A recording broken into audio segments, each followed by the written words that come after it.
Jack Miller sighed as he stared at the holographic display. The energy readings from the galactic core were getting stronger. Nobody else seemed concerned, but something about the pattern bothered him. Still obsessing over nothing human, a voice chirped behind him. Jack turned to see Zelnar, a tall Varaxian diplomat with shimmering blue scales. Like most members of the Galactic Alliance, Zelnar found human caution amusing at best, pathetic at worst. "Just doing my job," Jack replied, keeping his voice even. "These readings are unusual." Zelnar made a dismissive gesture with his four-fingered hand. "Your species always sees danger where none exists. It's why you were the last spacefaring race to join us. Too afraid to leave your little planet." Jack bit back a sharp response. This wasn't the first time he'd heard such comments in his 3 years as a diplomatic officer on Alliance Central Station. Humans had only joined the interstellar community 50 years ago, and their reputation preceded them. "Caution kept us alive on Earth," Jack said simply. "And made you boring," Zelnar laughed, gliding away to join a group of his kind. Jack returned to his work. The data didn't lie. Something was happening at the galactic core. Energy fluctuations had increased by 17% in just 2 weeks. He'd flagged it 3 times for the Alliance Science Council, but they'd dismissed his concerns as premature and typically human. His communication device buzzed. A message from Admiral Frank Cooper, Earth's military representative to the Alliance. "Miller, my office, 1400 hours. Jack checked the time. That was in 20 minutes. He saved his work and headed for the transit tube. As the magnetic field whisked him through the station, he watched alien species of all kinds going about their business. Most didn't even glance at him. Humans were still novelties to some, nuisances to others. Admiral Cooper was waiting when Jack arrived, his weathered face serious under gray-streaked hair. "Close the door, Miller," Cooper said. Jack complied, then stood at attention. "You wanted to see me, sir." "At ease. I've been reviewing your reports on the galactic core activity." Cooper gestured to the chair across from his desk. "The Alliance might not be taking you seriously, but Earth Command is." Jack sat down, surprised. "Thank you, sir." "Don't thank me yet. I need more evidence before we can push harder with the Alliance Council. What you found is concerning, but not conclusive." "With respect, Admiral, if we wait for conclusive evidence, it might be too late to act." Cooper nodded slowly. "Which is why I'm authorizing you to form a small research team." Unofficially. Jack leaned forward. "Sir, I can give you access to resources, but this stays quiet. The Alliance Treaty limits our independent scientific activities. If we make too much noise without solid proof, we risk diplomatic incidents." "I understand." Cooper handed him a data chip. 3 names, all human scientists currently stationed here. They've seen your reports and share your concerns. Jack scanned the list. Dr. Lisa Carpenter, genephysicist. Dr. Alan Powell, astrophysicist. And Dr. Nancy Rivera, radiation specialist. Meet with them. Gather more data. If you find something substantial, bring it directly to me." "Yes, sir." As Jack left the office, his communication device buzzed again. A message from Dr. Carpenter. "Miller, my lab. Now." Energy spiked 200% above baseline. Jack's pace quickened. He'd never met Carpenter, but her reputation was impressive. If she was concerned enough to message him directly, the situation might be worse than he thought. When Jack reached the lab, a slender woman with short red hair was hunched over a complex array of instruments. "Dr. Carpenter." She glanced up, eyes intense. "Miller, look at this." On her screen, a simulation showed waves of energy building at the galactic core. "This pattern," she said, pointing to a specific frequency. "It's consistent with pre-burst radiation. If I'm right, we're looking at the formation of a massive gamma-ray burst." Jack felt a chill. How massive? Enough to sterilize dozens of star systems.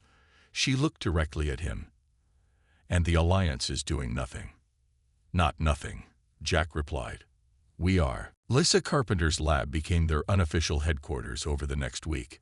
Jack arrived early each morning, bringing coffee for the growing team of concerned humans. Today, Dr. Alan Powell was analyzing new data while Dr. Nancy Rivera adjusted sensitive equipment. These readings make no sense to me, Jack admitted, looking at the complex waves on the main screen. Lisa pointed to a pattern of spikes. This is what worries me. These energy fluctuations match historical records of gamma-ray burst precursors. The difference is scale. This is potentially 100 times larger than anything we've documented. Potentially? Asked Jack. The margin of error is small, Lisa said. I'm 92% confident in these predictions. Nancy looked up from her equipment. In human science, that's practically certain. In alliance terms, not enough, Jack finished. They won't act without 99% certainty. Alan shook his head. By then, it will be too late. We need more data from closer to the source. The door slid open, and Admiral Cooper entered with a stranger, a tall man with dark skin and a captain's uniform. Team, this is Kevin Ortiz, captain of the scout ship Aurora, Cooper said. Captain Ortiz, meet our concerned scientists. Kevin nodded to each of them.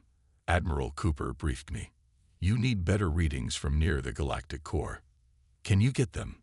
Lisa asked directly. The Aurora is the fastest human ship in this sector. We can get close enough without being detected by Alliance patrols. Kevin smiled slightly. We're good at being careful. Jack noticed the irony in his words. The very trait that made humans objects of ridicule might now save countless lives. When can you leave? Cooper asked. 6 hours. I need to brief my crew and prepare some cover story for Alliance flight control. 2 days later, they gathered again to review the Aurora's findings. Kevin looked tired but determined as he transferred data to Lisa's systems. We got as close as we safely could, he explained. The radiation levels are already dangerous within half a light year of the formation zone. Lisa's face grew pale as she analyzed the new readings. This confirms it. We're looking at a massive gamma-ray burst that will affect at least 30% of inhabited systems in this quadrant. How long? Jack asked. 3 months, maybe 4 before the main event, but we'll see effects much sooner. Admiral Cooper paced the small lab. I'll take this to Earth Command immediately. But the Alliance Council has to know too. They won't believe us, Nancy said. We tried yesterday. The Varaxian science director laughed at our data. We go over their heads, Jack suggested, directly to the Alliance High Council. That violates diplomatic protocol, Cooper warned. With respect, sir, protocol won't matter if entire worlds die. That afternoon, Jack and Lisa stood before the Alliance High Council, a semicircle of 12 beings from the founding species. Most watched with expressions ranging from boredom to annoyance. Humans again, sighed Counselor Drav, and ancient Medusan, always with your apocalyptic warnings. Lisa stepped forward with their data. Counselors, these readings show conclusive evidence of a gamma-ray burst formation that will affect nearly a third of Alliance territory. Your evidence is circumstantial, declared Chief Scientist Orcs. Energy fluctuations happen constantly at the galactic core. Not like this, Lisa insisted. The pattern is clear. High Counselor Vazen raised a hand for silence. We appreciate human caution, but the Alliance makes decisions based on consensus. Our scientists see no imminent threat. By the time your consensus recognizes the threat, millions will die, Jack said. This hearing is concluded, Vazen announced. Return when you have more substantial evidence. As they left the chamber, Lisa gripped Jack's arm. They won't help us. Then we act alone, Jack replied. Starting now, Jack stared out the viewport as Human Ambassador William Hayes made one final plea to the Alliance Council. The large chamber was filled with representatives from over 30 species, most watching with expressions of boredom or irritation. This was the third emergency session in 2 weeks. The evidence is mounting daily, Hayes said, his voice steady despite the growing frustration. The gamma-ray burst will affect at least 30 inhabited star systems. We need to begin evacuations now. Chief Counselor Vezin, a tall Arcturian with silvery skin, sighed audibly. Ambassador Hayes, we have reviewed your data 3 times. Our scientific consensus remains unchanged. These energy readings, while unusual, do not indicate a catastrophic event. Ambassador Amanda Garcia stood up beside Hayes, then explained the stellar flares that have already begun in the systems closest to the core. Those match our predictions exactly. Natural phenomena. Dismissed Science Director Orcs. Your human tendency toward panic is clouding your judgment. Jack turned away, unable to watch any longer. The diplomatic approach had failed. He activated his communicator. Admiral Cooper, they're still not listening. Understood, Cooper replied. Plan B is now active. Report to Docking Bay 12. Jack slipped out of the chamber and hurried through the station corridors. Human crew members were already quietly moving toward their assigned positions, executing the contingency plan Earth Command had approved 3 days ago. Kevin Ortiz was waiting at the docking bay, now wearing a formal Earth Fleet uniform with captain's insignia. The Aurora is ready, Kevin said as they walked toward the sleek scout ship. Lisa and her team are already aboard. How many ships are moving into position? Jack asked. 17 from Earth Fleet, plus 11 civilian vessels retrofitted for evacuation. We're focusing on the 5 systems closest to the danger zone first. Jack nodded. The Alliance will be furious. Better furious than dead. On the bridge of the Aurora, Lisa was working with her team at a bank of monitors. She looked up as Jack and Kevin entered. The latest readings are worse than we predicted, she said without preamble. Look at this energy cascade. The burst will be 20% stronger than our initial calculations. Jack studied the data grimly. Time frame: 6 weeks until full impact. But radiation levels in the outer systems will reach dangerous levels much sooner. Kevin took his captain's chair. All stations report ready. We're just waiting for final authorization from Earth Command. Jack's communicator beeped with an incoming message. Admiral Cooper's voice was clear and determined. Operation Sanctuary is authorized. All ships commence operations immediately. Kevin nodded to his navigation officer. Take us out. The Aurora smoothly detached from the station and accelerated away, joined by other human vessels that had been quietly positioned throughout the sector. On the main screen, Jack watched as dozens of Alliance security ships scrambled in confusion at the sudden coordinated movement of human vessels. We're receiving multiple demand signals from Alliance Command, the communications officer reported. They're ordering all human ships to return to their assigned positions. Ignore them, Kevin ordered. Lisa pointed to a new alert on her screen. The first evacuation ships have reached Proxima Colony. Local authorities are confused but cooperating. Jack's communicator chimed again. This time, it was Ambassador Hayes. Jack, the Council has summoned me to emergency session. They're threatening sanctions against Earth. Tell them whatever you need to, Jack replied. Just buy us time. As the Aurora accelerated to full speed, Jack watched the stars streak past. In the galactic core, visible even at this distance, ominous flares had begun to appear, silent warnings of what was coming. Do you think they'll ever admit we were right? Lisa asked quietly, joining him at the viewport. Probably not, Jack said. But I'd rather be the coward who saved lives than the brave fool who watched them end. Kevin called from his chair. We're approaching the Vega colony. Prepare for evacuation operations. The human fleet had 6 weeks to save as many lives as possible. Whether the Alliance helped or not, they would not stand by and watch worlds burn. Jack stood before the Alliance tribunal, his back straight despite his exhaustion. The chamber was silent except for the soft hum of the recording devices. 5 judges from different species looked down at him from their elevated seats. Officer Jack Miller, you stand accused of causing interstellar panic, violating Alliance protocols, and participating in unauthorized fleet movements, said Chief Judge Zalter, a reptilian Dracan. How do you respond? The evidence speaks for itself, Jack replied calmly. The energy readings from the galactic core continue to intensify. The first radiation waves have already reached the Proxima system. That is not what I asked, Salter said, leaning forward. Your actions have disrupted Alliance order. My actions, and those of all humans involved, aim to save lives, Jack said. We tried the proper channels. You chose not to listen. A message flashed on Jack's communicator. From Lisa. Energy spike 400% above baseline. It's accelerating. Get out of there. This tribunal is a waste of time, Jack said, looking at each judge. While you debate protocol, stars are dying. The doors burst open, and Admiral Cooper entered with 2 human guards.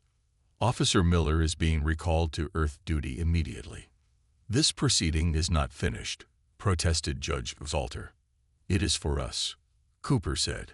The human fleet has been formally withdrawn from Alliance command structure. By Earth directive, all human personnel are now operating independently. As they hurried through the corridors toward the docking bays, Cooper explained the situation. Earth Command has authorized full emergency protocols. We're evacuating every system in the danger zone, with or without Alliance permission. How bad is it getting? Jack asked. Lisa's latest models show the burst forming faster than expected. We've maybe 3 weeks, not 6. When they reached the command ship Defiant, Jack was surprised to see Admiral Susan Foster waiting for them. The veteran officer was Earth's most decorated fleet commander. Miller, she greeted him. I've heard good things about you. We need your knowledge of Alliance systems and protocols. Admiral Foster is coordinating all evacuation efforts, Cooper explained. The bridge was a hive of activity as the Defiant detached from the station. On the main view screen, dozens of human ships were visible, moving in coordinated patterns between star systems. Status report, Foster ordered. Evacuations are at 40% completion in the 5 outer systems, reported a lieutenant. We're facing resistance in the Rigel and Deneb colonies. Local authorities are following Alliance orders to prevent panic. Show me the latest core readings, Foster said. The screen shifted to show the galactic center. Even to Jack's untrained eye, the changes were obvious. Massive flares erupted from stars near the core, and a pattern of energy was building, like a wave gathering strength. Lisa's team confirms the radiation front will hit the outer colonies in 9 days, the science officer reported. Full gamma burst in approximately 20 days. Foster turned to Jack. I need you to contact any Alliance officials who might listen now. The evidence is becoming impossible to ignore. Most won't talk to us after our rebellion, Jack said. Find the ones who value life over protocol. Over the next 3 days, Jack worked tirelessly, reaching out to contacts throughout the Alliance. A few began to respond as their own scientists finally detected what humans had been warning about. The Arcturian science vessel Luminous Truth was the first to officially join the human evacuation fleet, followed by 3 Centauri rescue ships. The Alliance Council remains officially opposed to our actions, Jack reported to Foster. But individual worlds are starting to ignore them. On the 5th day, the first radiation wave hit the outermost colony before evacuations were complete. The human ships with their advanced shielding managed to rescue the remaining colonists, but the planet's surface was rendered uninhabitable. Send the footage to every Alliance world, Foster ordered. They need to see what's coming. As more evidence mounted, the trickle of non-human ships joining their efforts turned into a stream. The Alliance was fracturing, but people were being saved. We're making a difference, Lisa told Jack as they reviewed evacuation numbers. But we're still going to lose millions if the Alliance doesn't fully mobilize. Then we keep working, Jack said. 1 ship, 1 colony at a time. The first major wave hit without warning. Jack was on the bridge of the Defiant when alarms blared across all systems. The view screen showed a massive surge of radiation sweeping through space, engulfing the outer systems. "Report," Admiral Foster commanded. Her voice steadied despite the chaos. "Radiation levels spiking across 17 systems," the science officer responded. "The burst is accelerating faster than predicted." Jack watched in horror as readings from colony worlds began to fluctuate. "What about our evacuation ships?" The Aurora and 3 other vessels were still in the Lyra system. Communications reported. "They've activated emergency shielding. No contact for the past 3 minutes." Lisa rushed onto the bridge, tablet in hand. "The preliminary wave is stronger than we calculated. The main burst will follow in approximately 12 days, not 20. Admiral Foster's face remained composed, but her knuckles whitened as she gripped her chair. "Focus all resources on the next wave of systems. We need to evacuate faster." "Admiral," Jack said, "the Alliance Council is requesting emergency communication." Foster nodded grimly. "Put them through." The screen shifted to show High Counselor Vazen, his silver skin now dull with stress. Behind him, other council members huddled together, their former confidence replaced by fear. "Admiral Foster," Vazen began, his voice lacking its usual superiority, "we are reassessing the situation." "You mean you finally see what we've been warning about for weeks?" Foster replied coolly. "We request coordination with your evacuation fleet. Our own ships are unprepared for this level of radiation." Foster exchanged glances with Jack before responding.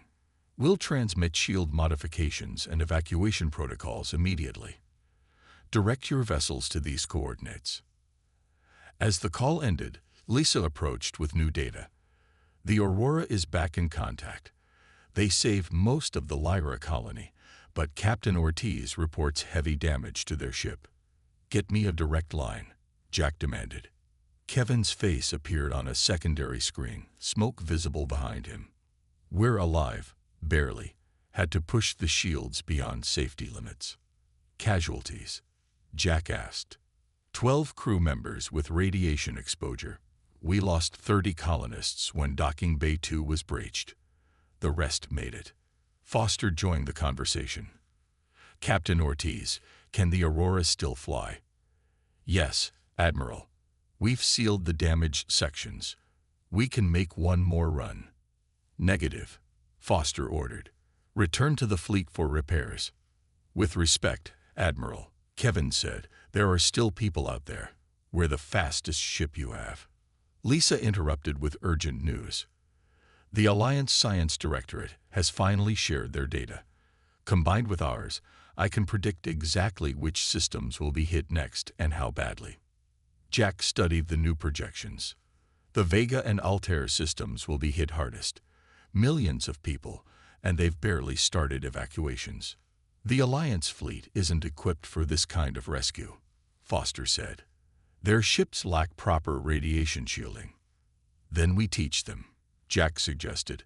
"Lisa, can your team transmit shield modification specs to Alliance vessels?" "Yes, but implementing them will take time they don't have." Kevin's voice came through again. "The Aurora can escort them. Our shields are damaged, but still better than anything they've got." Foster considered for a moment. "Approved, Captain. But you take a support role only. No more frontline rescues with your current damage."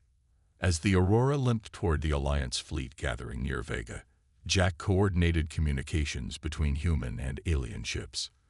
For the first time, there was no talk of protocol or proper channels.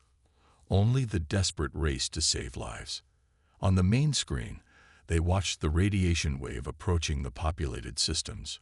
Hundreds of ships, human and alien alike, darted between planets and stations, cramming refugees aboard without concern for comfort or regulations. "This is what we should have been doing weeks ago," Lisa said quietly to Jack. "Working together."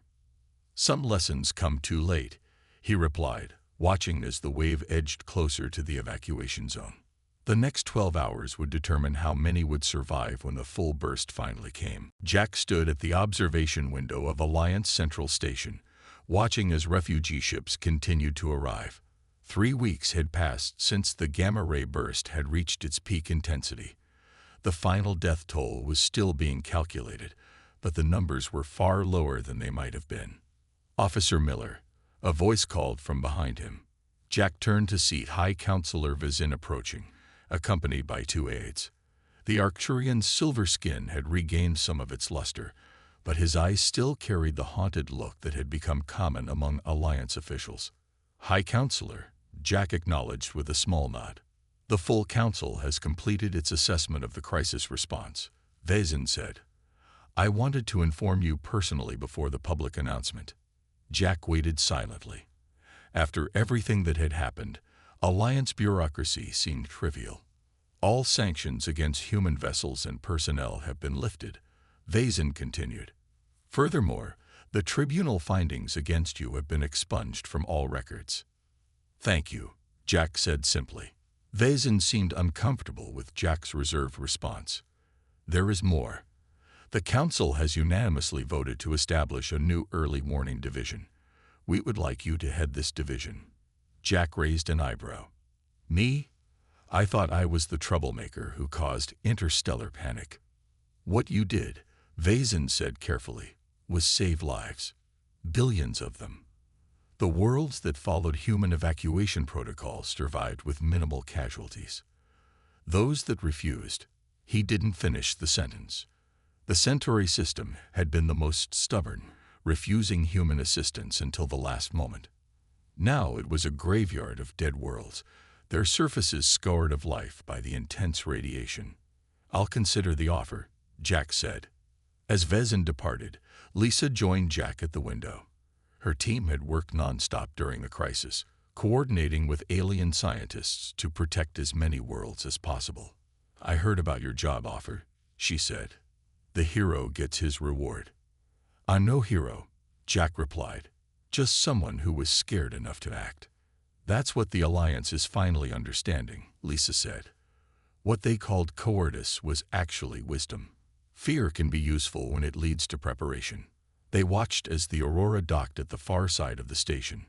The ship bore the scars of its multiple rescue missions, but it had survived. Captain Kevin Ortiz had become a legend throughout the Alliance, his crew credited with saving over 30,000 lives in the hardest-hit systems. Kevin's being given command of the first Joint Human Alliance response vessel, Lisa informed him. "Apparently every young officer in the fleet wants to serve under the human who flew into radiation." A notification chimed on Jack's device. "Admiral Foster is calling all staff to the main conference room. The final assessment report is ready." The large conference room was filled beyond capacity. Representatives from every Alliance species stood side by side with human officers, the old divisions temporarily forgotten. Admiral Foster's presentation was direct and unflinching. Holographic maps showed the affected regions, with colors indicating radiation levels and casualty rates. The contrast was stark. Areas that had headed human warnings showed minimal losses, while those that had dismissed them suffered catastrophic damage. "The final toll stands at 1.2 billion lives lost," Foster concluded. "Models indicate that without human intervention, that number would have exceeded 15 billion. As the presentation ended, a Varaxian diplomat, Jack recognized Zellner, approached him. "I owe you an apology," Zellner said, his once mocking tone replaced with sincerity. "What I called cowardice saved my homeworld." "It wasn't about being right," Jack replied. "It was about doing right." Later that evening, Jack found himself on the observation deck with Lisa and Kevin, looking out at the stars. The galactic core, now quiet again, glowed in the distance. "They're already calling it the human intervention," Kevin said. "Future students will learn about how the cautious humans saved the galaxy. And next time," Lisa added, "we'll face whatever comes together." Jack nodded. Sometimes being called a coward was a small price to pay for doing what was necessary. The galaxy had learned that lesson the hard way. 1 year had passed since the gamma-ray burst. Jack walked through the corridors of the new Alliance Early Warning Center, nodding to staff members, both human and alien, as he made his way to the main control room. The center occupied an entire section of Alliance Central Station, its existence a permanent reminder of how close the galaxy had come to catastrophe. Jack's office overlooked the central monitoring hub, where teams worked in shifts to scan for any anomalies throughout known space. Director Miller called a young Arcturian analyst. "The new deep space sensors are online. We're receiving data from the galactic rim now." "Excellent," Jack replied. "Make sure Dr. Carpenter gets immediate access to the feeds." Lisa had become the head of the Joint Species Research Initiative, a program that united scientists from across the Alliance to study cosmic threats. Her prediction models, once dismissed as human paranoia, were now standard protocol throughout Alliance space. Jack's communication device chimed. Admiral Foster's face appeared on the small screen. "Jack, the Council has approved the final safety standards," she reported. "Every ship in Alliance space will be retrofitted with radiation shielding based on our designs by the end of the year." "That's good news," Jack said. "How are things on Earth?" "Change," Foster replied. "Humanity's standing in the galaxy is completely transformed. We're now seen as the protectors, the ones who look ahead." After they finished speaking, Jack made his way to Docking Bay 7, where the Aurora was preparing for departure. The ship had been fully repaired and upgraded, now serving as the flagship of the new Rapid Response Fleet. Kevin stood at the boarding ramp, overseeing final preparations. His crew was notably different from a year ago. Nearly half were non-humans, a mix of species working together under his command. "Ready for the training mission?" Jack asked.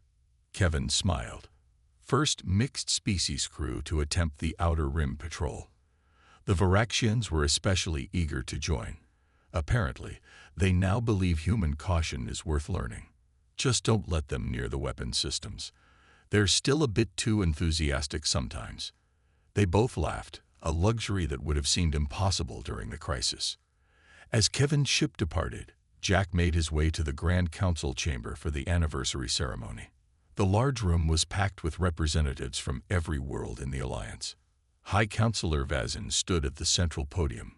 "1 year ago today, we faced extinction. Our survival was not due to technology or power, but to foresight. The human quality that many of us mocked as cowardice proved to be wisdom." Jack listened from his seat, still uncomfortable with the praise. Beside him sat Lisa and several other key members of the crisis response team. "Today," Vazin continued, "we formally adopt the human preparedness protocols as Alliance law. Never again will we dismiss warnings simply because they seem unlikely or distant." After the ceremony, Jack found himself on the observation deck, looking out at the stars. Lisa joined him, carrying 2 cups of coffee. "They named a safety principle after you," she said, handing him a cup. "The Miller Doctrine. Always prepare for the worst-case scenario." Jack shook his head. "I didn't do anything special. I was just scared enough to act." "That's exactly what makes it special. Fear, properly channeled, becomes preparation. Preparation becomes survival."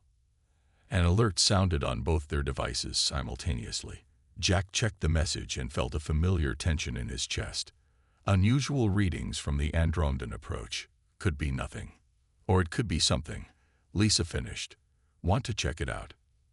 They walked quickly toward the monitoring center, where analysts were already gathering around the main display. Humans worked alongside Varaxians, Arcturians, and a dozen other species, all focused on the potential threat. "What are we looking at?" Jack asked the chief analyst. "Gravitational anomalies, possibly indicating a rogue black hole on a trajectory toward Alliance space," she explained. "Early calculations suggest it could reach our borders in 15 years. Plenty of time to prepare," Lisa noted. Jack nodded, watching the diverse team already beginning to formulate response plans. No panic, no dismissal, just focused, careful preparation. 15 years to prepare, he agreed. "Let's get started." The galaxy had learned its lesson. What had once been derided as human cowardice was now recognized as the wisdom that had saved them all. And if another threat emerged, they would face it together, cautiously, thoroughly and effectively. The rogue black hole appeared on the Alliance Early Warning Center's monitors exactly as predicted, 15 years after its first detection. Jack, now in his 50s with gray streaking his hair, stood in the observation deck of the massive shield station, positioned at the calculated intercept point. "All shield generators report ready, Director Miller," said the young human officer at the control panel. "Thank you, Lieutenant," Jack replied. "Begin final sequence."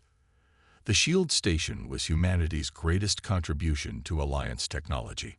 Based on the radiation shields that had saved billions during the gamma-ray burst, these new gravitational shields were designed to redirect the path of the wandering black hole that threatened 3 major trade routes. Lisa joined him at the viewport, her red hair now silver, but her eyes still sharp with intelligence. "The calculations are perfect. Our models show 99.8% chance of successful deflection. Remember when the Alliance wouldn't act without 99% certainty?" Jack smiled. Now they evacuated the potential danger zone a full year in advance, just to be safe. "Human caution is contagious," Lisa replied. The massive view screens showed the approaching anomaly, invisible except for the distortion of light around it, and the stream of matter being pulled into its maw. It was smaller than many black holes, but large enough to devastate any system it passed through. Kevin's voice came through the communication system. "Aurora fleet in position. All 20 ships report ready to assist if needed." Kevin had been promoted to fleet admiral years ago, but he still commanded the Aurora personally for important missions. His mixed-species crews had become the standard throughout Alliance space, all trained in what was now called the human approach. Careful planning, multiple redundancies, and worst-case preparation. "Begin shield activation," Jack ordered. The massive generators powered up with a deep hum that vibrated through the station. Outside, enormous energy fields became visible as they expanded into space, creating a curved path designed to gently redirect the black hole's trajectory. "First contact in 30 seconds, reported the science officer, a Varaxian whose species had once mocked human caution. Jack thought back to the day, 16 years ago, when Zellner had laughed at his concerns about energy readings. Now Varaxians were among the most dedicated safety officers in the Alliance, their natural attention to detail channeled into preparation rather than criticism. "Contact," announced Lisa as the black hole reached the edge of the shield field. Everyone watched in silence as the invisible gravitational monster met the carefully calculated energy barrier. For a moment, nothing seemed to happen. Then, almost imperceptibly, the black hole's path began to curve. "Deflection proceeding exactly as calculated," Lisa reported, unable to keep the pride from her voice. Over the next 6 hours, the shield station maintained its energy output as the black hole gradually followed the predetermined safe path away from inhabited systems. When it finally passed beyond the shield's influence, a cheer erupted throughout the station. "Confirmed trajectory change of 7.4 degrees," the science officer announced. "The black hole will now pass through uninhabited space." Admiral Foster's face appeared on the main screen. "Congratulations, Director Miller.